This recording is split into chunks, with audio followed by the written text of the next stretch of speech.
We're recording this in October of 1994. We're talking with Roger Larson, who is a two-time president of the Nebraska Broadcasters Association, a member of the Nebraska Broadcasters Hall of Fame, a former member of the Nebraska Educational Television Commission, an individual who has had many wide varieties of experiences in terms of broadcasting. Roger, when did you first get into radio?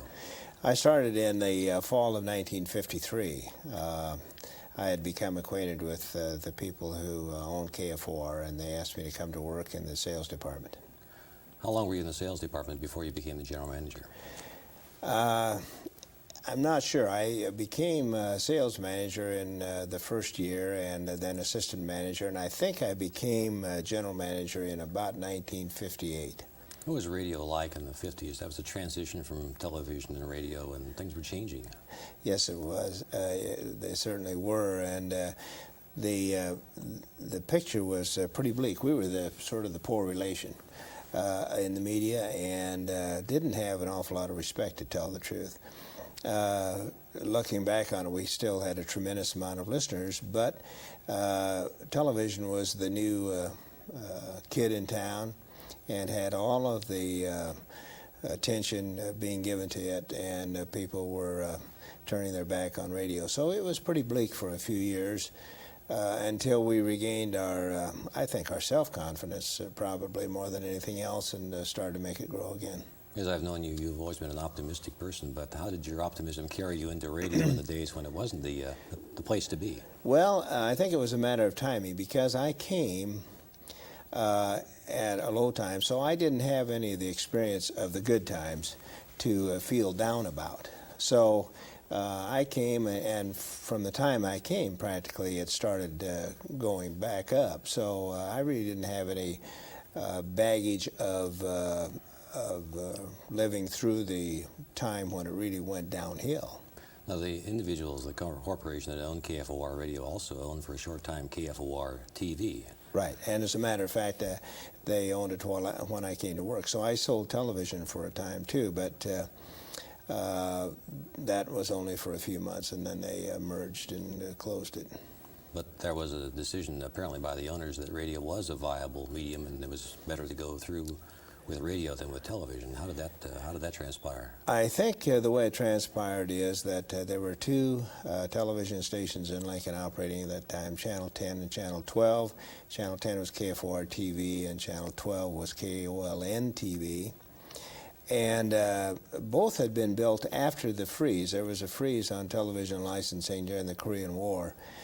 And as a result, the two Omaha stations in existence at the time were Channels 3 and Channel 6. And listening habits was to them. Plus, they had the two major networks. There were really only two major networks at the time, NBC and CBS. And the two Lincoln stations had to be satisfied with a very weak ABC and Dumont. And so we were running a lot of reruns and movies and so forth. So we were really struggling and losing a lot of money. And the owners got together and said, well, this is sort of foolish for both of us to lose money. Why don't we put it together? And Jim Ebel and his group did something great. They took Channel 10 and gave Channel 12 to the university, and that was the beginning of NETV. What was radio programming? How did radio programming pull together and stabilize after you became manager in the late 50s into the 60s? Well, we got away during this period from the old-fashioned radio programming of soap operas. We still carried the Breakfast Club with Don McNeil for years. We carried Back to the Bible in the evening. But it evolved largely through the influence of Todd Storrs and top 40 type broadcasting into more of a music medium. And because television had preempted really the drama and the variety show type thing. So we got more into a music format. To provide a context, could you do a paragraph on what Don McNeil and the Breakfast Club really was? Well, it was a variety audience participation show that really was done around the breakfast table in Chicago. And it had certain features. It always had a vocalist or two and a march around the breakfast table. And Don was a great MC and did some interviews and so forth. It was a fun show in its time. And you mentioned Back to the Bible. Back to the Bible actually started on KFOR. Reverend Epp came to the station. This was before my time, but came to the station and had very few dollars and wanted to start a program, and he did, and it grew and grew and grew, and eventually grew into what it is today, a program that's on many stations throughout the world. Now, as KFOR's programming changed and other stations changed, what was the radio in Lincoln like at that point besides KFOR? Well, at that time, there were two other stations on the air, KLIN and KLMS. And KLMS got into the more of the straight music programming ahead of the other two. KLIN and KFOR both sort of lagged behind in terms of moving into that type of programming, and we didn't, either one of us, ever go into complete, absolute music programming. It was more of a full-service type programming. When we talk about full service, probably we ought to explain how that description really fits together with the radio, what the people perceive radio stations to be. Well, many radio stations today, and even back then, were absolutely music-based. The programming was virtually all music, the very little news, timed, made sure that there weren't too many commercials, and so on. The full-service stations still kept quite a bit of news and sports and community information, maybe even a few variety-type programs, so they were more of a general store type concept. As the manager of the station, how did you judge the progress or the success or failure of the station in your own way of looking at things? Well, I think the two obvious ways to judge the success of the radio station were sales, because we were constantly being judged by the advertisers of how we produced. So if our sales were going up, I think that was a vote of a dollar vote that we were doing all right. And the other one was the ratings, and they always did well too. But other ways that I always judged the station was its contribution to the community in terms of helping to do the good things that needed to be done in the community. What were some of those things that you got the station involved in the community? Well, it'd be hard to recollect all those things. I can't think of anything we really didn't get involved in. Some of the ones that we initiated, and I'm trying to recall right now, of course, Operation Santa Claus was one that was designed to provide a gift of the child's choice for every underprivileged child in Lincoln, and it's carried on to this day. But I can remember various other things. I remember when the Salk vaccine first started, that we had a massive community inoculation one day that we sponsored. I remember when we had a blizzard once in October, and it knocked down a lot of trees throughout the community. We sponsored a community cleanup. These are the type things that we did. You've been a prominent leader in the Nebraska Broadcasters Association. You're one of the few people who served as president twice and not in consecutive years. How does the Nebraska Broadcasters Association and that kind of an association fit with broadcasting as it developed in the state? Well, I think it was a very important association because, particularly for radio broadcasters, because we were struggling at the time and we needed to console and consult with each other, exchange ideas. We needed to influence legislation. And so it was very, very important. And we had some great people in Nebraska broadcasting.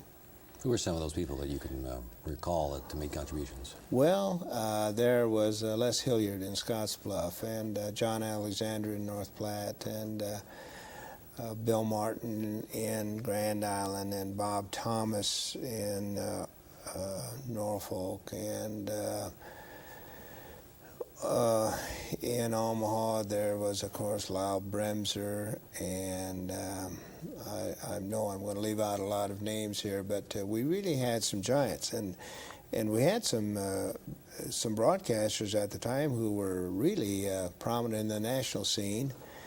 Dick Chapin was chairman, I think that was the title at that time, of the National Association of Broadcasters, I think 2 years, and won the Distinguished Service Award. Jim Ebel was and still is a leader in broadcasting, particularly in the area of television engineering. He was an absolute expert on that and still is to this day. Those two were very prominent nationally. You were a key player in the establishment of the Nebraska Broadcasters Association Hall of Fame and subsequently became a member of the Hall of Fame yourself. What led to the establishment of such a group? Well, I felt that I think a couple of reasons. It primarily, I think, was a kind of a thing where we would recognize the leadership that we'd had throughout the years in broadcasting. And as I said, I've always felt that Nebraska had some of the best radio broadcasters. And I thought those people should be recognized. And I also felt that it would be an inspiration to others to aspire to be members. When you dealt with your period as a management person in terms of radio, and you talked about the involvement of the community, over that period of time, the regulatory policies, the Federal Communications Commission's policies changed. How did that affect you as a manager of the radio station? Well, quite a bit. There were some severe regulations back in the times of, I believe Newton Minow was the chairman of the FCC, and there were some severe regulations at the time, and leading to really sort of a backlash then of deregulation, which I think came in the, I can't remember the chairman of the, it was Dean Birch who it was, and I remember he was at our convention, and at the time I think he was one of the leaders, and I think Dick Chapin and Jim Ebel were instrumental in that deregulation. And the deregulation, of course, had a lot of effect, too. There was, at the same time, the NAB was doing quite a bit of self-regulation in terms of... This is the National Association of Broadcasters. Yes, the National Association of Broadcasters was doing a lot of self-regulation in terms of programming standards, commercial standards, and so forth. During the years that you managed the radio stations, you started out with an AM station, subsequently were responsible also for an FM station from KFOR to KFRX. What about the development of FM broadcasting? Well, FM, of course, was, I think, invented and started shortly after World War II, perhaps during World War II. And for a long time, it just sort of languished there and nothing happened. It was sort of the chicken and egg story that FM was recognized as a superior way probably to transmit, but if there were no sets to receive it, there was not much use in transmitting. And I don't know really what spurred the popularity of the FM receivers, but along, I forget the exact date, but I would suppose it would be late 50s, early 60s, when FM started to make tremendous inroads on the amount of listening time. And it was particularly popular with the music stations because fidelity was more important for the music broadcasters than it was for the broadcasters who were programming, say, news and talk and so forth. So it really took over, and to this day, almost all of the music stations are FM stations. How did you reconcile the responsibilities for managing an AM station, which was, as you describe it, full service, and an FM station, which is sort of more music oriented? Well, to tell the truth, I'm really an AM person, and I enjoyed and philosophically I lived AM because of the full service concept and the service to the community. And I felt that that really had a lot more responsibility to the community than the FM, because FM was a strictly an entertainment medium, where the other was more of a community service type thing. When did you retire from KFOR and KFRX? I retired as general manager at the end of 1991, and then stayed around for about a year and a half as a sort of a consultant. What sort of things can you look at in terms of all of the years that you've spent in the radio business? How do you think it sits in terms of the way that the community awareness is of what the radio broadcaster does? Well, I think that over the period of time that I was in the business, that radio earned its rightful place as one of the major media, and it's to this day, I think it still does the best job locally of any of the broadcast media. They're primarily, I guess, because many television stations cover more than one market, and they have to serve larger areas, and radio stations can serve the immediate community and do a heck of a job of it. You started in broadcasting in Lincoln. There were, I think you said, 3 stations. Right. When you retired from broadcasting in Lincoln, there were a great many more stations. How does the numbers of stations work with, against the full-service station? Well, what happened was that, of course, we were always very apprehensive about more licenses. I mean, we just felt that we would take the same piece of pie and cut it into smaller pieces. And but what happened was that it was almost a blessing in disguise, because through this, programming became much more targeted. And furthermore, it relieved the broadcasters from serving every segment of the community. We used to have to, and I suppose they still do, have to justify their service to the community. And if there was another station that was doing an excellent job of serving this particular segment, then we could leave that alone and concentrate on others. But the targeting has really presented a lot of choice for listeners and an opportunity for advertisers to target particular markets. Now, your set of circumstances allowed you to be an individual who was successful with the station for a long period of time in a single market. You had a good deal of continuity, and yet obviously you've observed other folks in the broadcasting business, the management changing hands, the ownership changing hands, not being local and so forth. How do those kinds of things affect the personality of the radio station? Well, I think one of the things that has really worked against radio, particularly as a medium, is the high amount of trafficking that went on in the ownership, in the buying and selling of stations. Right, is the traffic buying and selling of radio stations, primarily by investors who really, in my opinion, really weren't committed to broadcasting. Their commitment was to increasing the bottom line and increasing the price of the radio station, selling it, and making the money. And I really never had a tremendous amount of respect for those type of owners, because I think that ownership and management of a radio station is sort of a public trust, and you have some responsibility to the community. And of course you have to make money, and certainly making money is not a sign that you're not doing a good job with the community. But if you put that as the absolute first thing, then I don't think that you're doing a good job of living up to your trust as a broadcaster.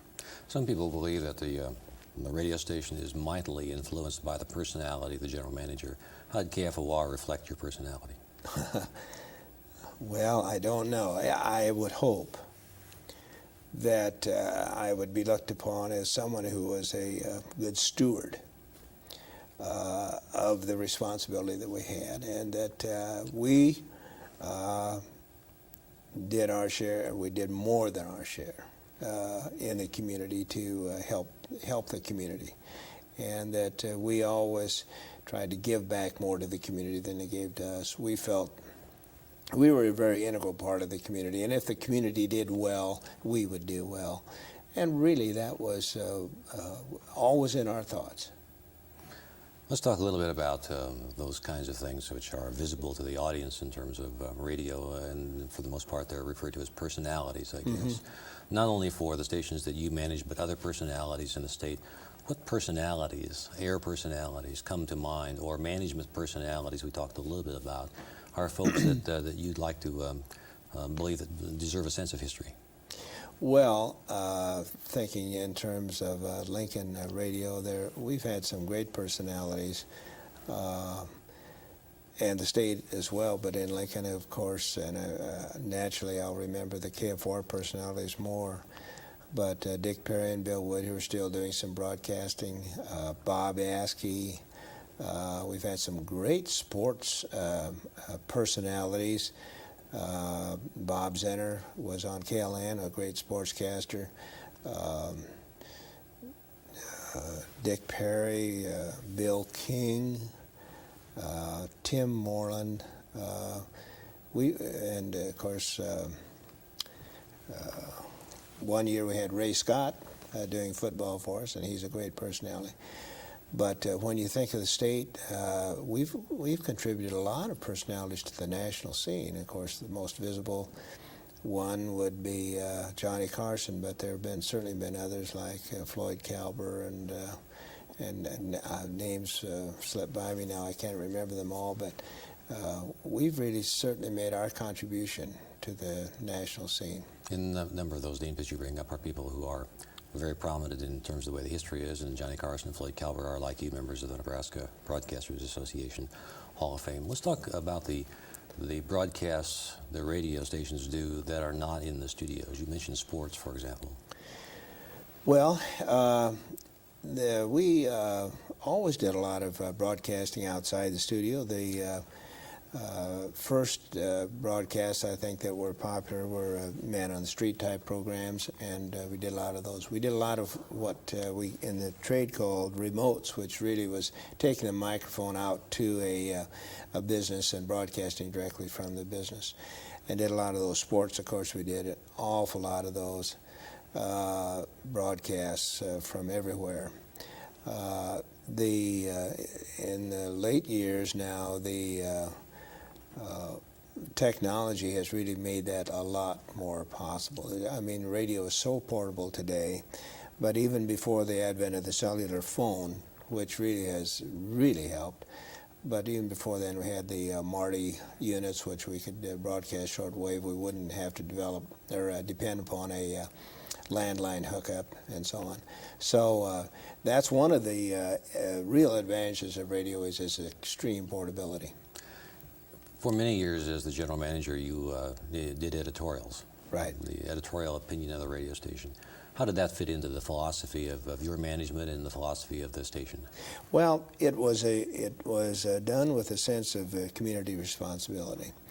And I think there were two things that were important there. One was to try to have some influence, but probably even more important than that was to cause people to think about the issues.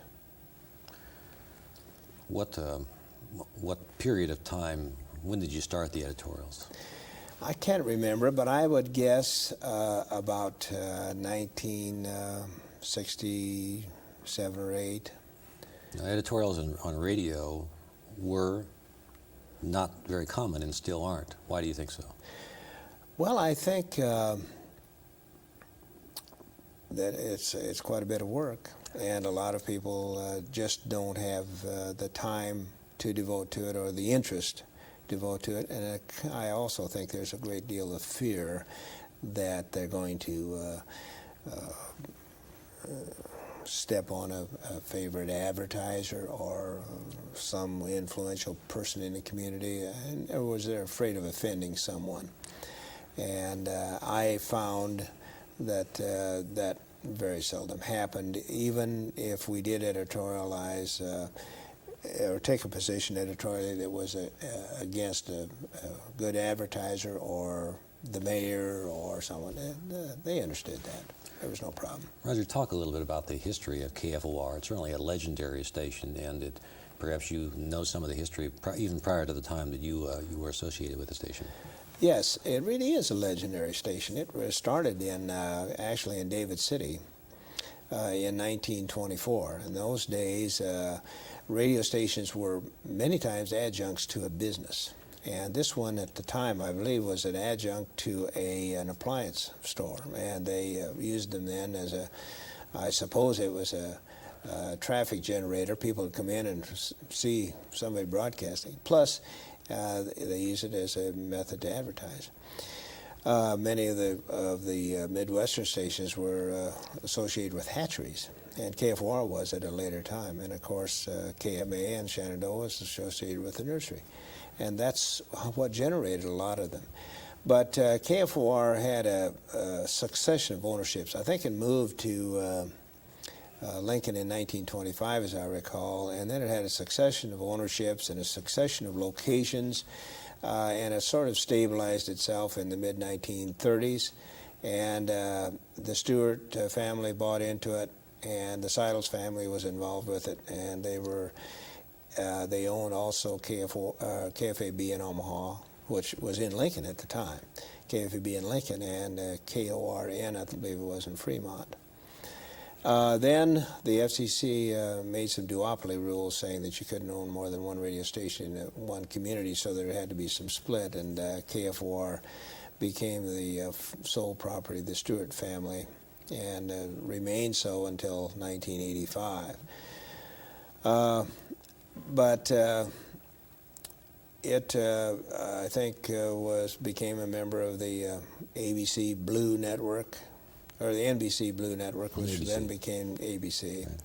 And remains there to this day. When the station became affiliated with a network, and you have indicated earlier that they still carried some of the network kinds of programs, when did the network full-service programs, the Don McNeil and the Breakfast Club and other kinds of things, give way to mainly the news only supplied by ABC? I believe that was about 1970 in that area, in that time. And I remember one of the experiences I had. I happened to be in the network offices of ABC in New York the day that Ralph Bodine, who was from Omaha, who was president of ABC at the time, startled the broadcast world by saying ABC was going to separate into 4 separate networks, which was a real forward-looking concept. But I happened to be there the day he did that, and was in his office when he made that announcement. Why did he do that, do you think? Well, I think that the people at ABC were visionaries in recognizing that radio would become a targeted media. And so they could target different audiences with these 4 different networks. And Ralph Bodine, of course, another member of the Nebraska Broadcasters Association Hall of Fame, who was from Omaha and worked many years there, but was also prominent in broadcast management around the country. Right. Now, one of the other opportunities you've had for involvement in broadcasting is as a member of the Nebraska State Educational Telecommunications Commission, Television Commission in those days. How'd you get the opportunity to serve? Well, I think because of the fact that I was in the business, and I was a good friend of Governor Tiemann, and he appointed me. And as I look back on my relationship with educational television, it was something new, and I was distrustful for a long time. I thought that it would be unfair competition to commercial broadcasting, and of course it's evolved from its original purpose somewhat. But I think they're doing an outstanding job now of providing alternative broadcasting in television that I fault the commercial networks for abandoning some of the great opportunities that public television has taken over. What's the, before I lose the transition, could you take us through the ownership of KFOR as you know it from the period of time that the original owners, the Stewart family, and then through the time that you left the station in 1991? Right. The Stewart family owned it, as I said, until 1985, and in the early, or during the 40s, I believe, they acquired WDGY in Minneapolis and KOIL in Omaha. And I think it was in the early 50s they sold off those 2 stations, probably to go into television, which they went into in 1953. Yes, 1953. Then they sold the television station, so that left KFOR as the only broadcast property. Then Dick Chapin was hired, and Dick was an expansionist kind of a guy, and he started buying other radio stations, and bought Grand Island and North Platte and Salina, Kansas, and Springfield, Illinois, and Old Wine, Iowa, and Sioux City, Iowa, and Springfield, Illinois, and so forth, and built Stewart Broadcasting into a very, very profitable, very productive, very respected chain of radio broadcast stations. When Dick was approaching retirement age, the company decided to divest themselves of radio stations and sold them to a new firm called DKM, which was a firm that was based in Atlanta.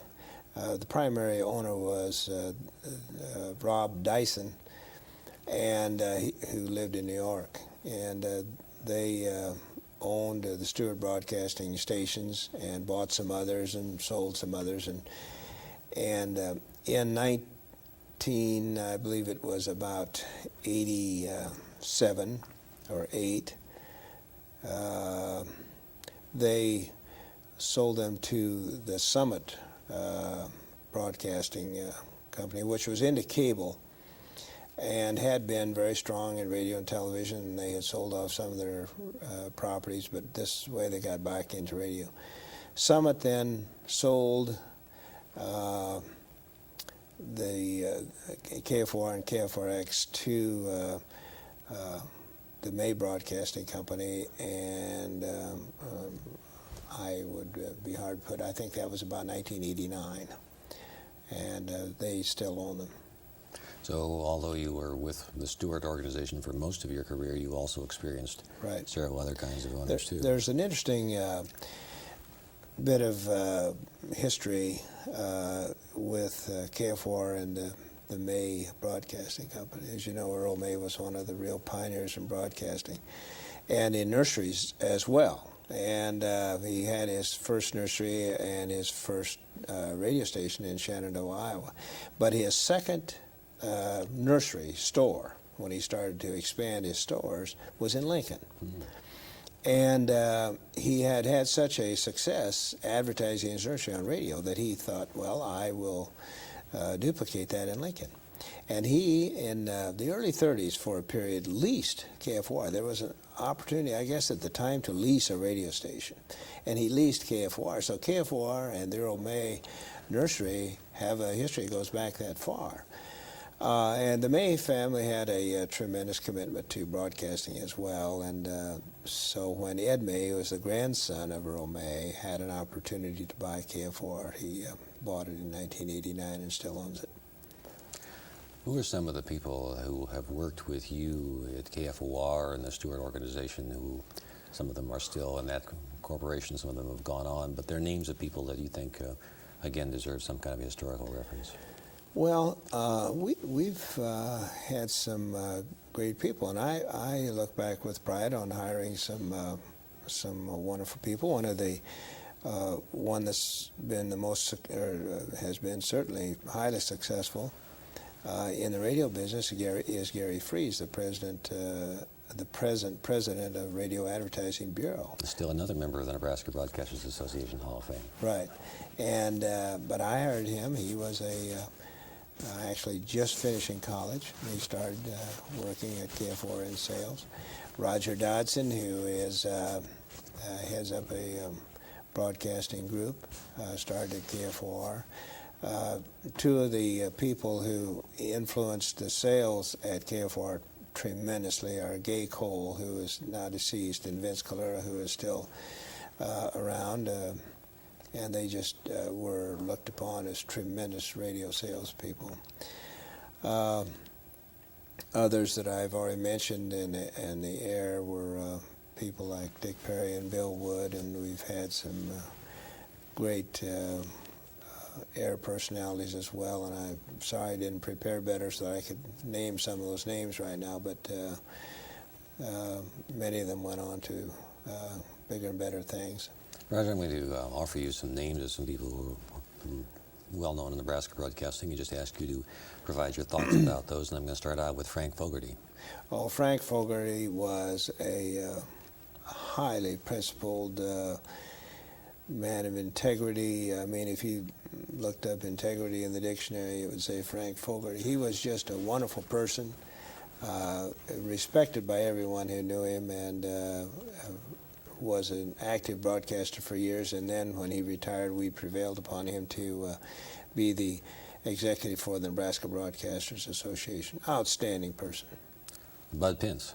Bud Pence was a flamboyant owner of KWB in Beatrice, and stumbled into broadcasting like so many of us did. He actually had his car break down in Beatrice and had to wait a few days to get it fixed, and visited like he certainly was not adverse to going around and getting acquainted. And the businessmen saw him and liked him and said, why don't you run our radio station for us? I think it was community owned at the time, and so he did, and then he eventually bought it, and was a great broadcaster, did a good job for Beatrice. Joe DiNatale. Joe DiNatale, of course, was a longtime broadcaster. I believe he started at KFOR. Then he moved to North Platte and was a long-time broadcaster at North Platte, well-known probably more so for sports broadcasting than anything else, and was a long-time broadcaster and well-respected. Bob Thomas. Bob Thomas was the second of three generations, I think, that have run WJAG, and I was born in Wausau, Nebraska, and I used to listen to his dad, and I can't remember what his first name was now, on WJAG. Art Thomas, that's right. And then, so it was sort of coming home to me when I got to know Bob when I was a broadcaster. And now, of course, his son Rob runs the station. But WJAG did a tremendous job, not only for Norfolk, but for the region. And they were responsible broadcasters. Les Hilliard. Les Hilliard really pioneered broadcasting, I think, in Scottsbluff, and did a great job building KOLT to the position it had. Bill Martin. I didn't know Bill very well, but I know that he did a good job at KMMJ, and I never did get too well acquainted with Bill, because we were part of the time we were competitors out there with KRGI. Harold Soderlund. Harold Soderlund was a great broadcaster, and someone who really devoted his life to it, and still very, very interested in it. He was with KFAB when I first got to know him, and then he managed the Nebraska Hometown Radio Group, which was of which KFOR was a part. So I got very well acquainted with Harold, and I respect him a great deal. He's an outstanding individual and a highly principled person as well. Max Brown. Max Brown was a real pioneer in that he, I don't know whether he actually formed the radio station at KRVN as a cooperative patterned after the farm cooperatives, but certainly established it, and it really served the purpose, and still does, for which it was formed, and that is to serve the agricultural area of Nebraska. David Young of KSID in Sydney. David was a fun type person. He was a good broadcaster, always full of ideas, always full of enthusiasm, and just fun to be around, and good to exchange ideas with. Lyle Bremser. Lyle Bremser was sort of a reserved type person, except when he was broadcasting sports, but a very stable type, and really ran KFAB to the position it held of one of the preeminent radio stations in America. Todd Stores. I really didn't know Todd, but of course I knew him by reputation and history, but he certainly absolutely was a person who influenced radio's change by his bold venture into music broadcasting. What's the advent of television as it is now construed? This is the 70s and 80s now, the cable television, the satellite television, the VCRs. How did that work with commercial radio as you managed it? Well, it just made so many more choices available to the listener. And so I think everyone has to, first of all, have to narrow your focus. You could not be all things to all people. And there are so many choices available, you just have to make sure that you focus in on your audience and super serve that particular type of an audience. Find your niche in the broadcasting spectrum and then just do a good job of working with it. Some people say that if television had come first, we would have had to invent radio. Why do you think they say that? Well, because radio still does serve a unique purpose. It's portable. It's not only for the broadcaster, but for the listener as well. And radio has many advantages, one of which is you can listen to radio while you're doing other things. Roger, you've had the opportunity also to deal with people outside the state, people who are folks who were in regulatory roles, like Dean Birch, the chairman of the FCC that you mentioned, the individuals from the National Association of Broadcasters. Who of those folks comes to mind that deserves a historical note?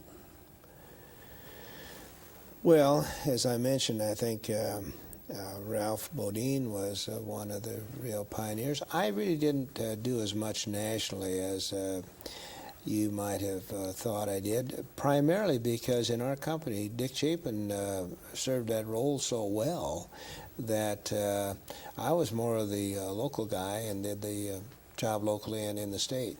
But Dick, of course, rubbed elbows and still does with all of those national people, and so I really didn't get to know them too well. But my memory isn't good enough to remember the people who really made the changes come about in broadcasting.